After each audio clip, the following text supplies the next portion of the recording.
नमस्कार मित्रांनो, विविध माहिती संग्रह चॅनलमध्ये आपले स्वागत आहे. आज आपण 2019 ते 2024 या काळात निधन झालेली महाराष्ट्रातील आमदार व खासदार कोणते आहेत ते पाहणार आहोत. 2019 ते 2024 या काळात महाराष्ट्राने 7 आमदार तर 3 खासदार गमावले आहेत.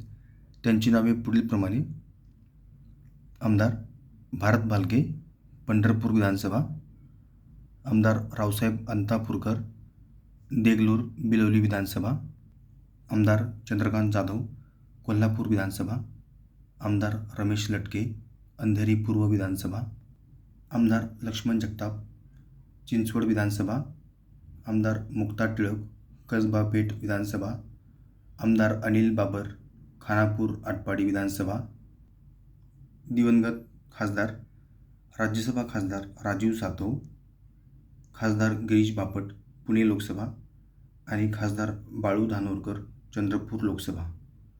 धन्यवाद मित्रांनो, संपूर्ण व्हिडिओ पाहिला त्याबद्दल. व्हिडिओ आवडला असेल तर लाईक, शेअर आणि सबस्क्राईब करा.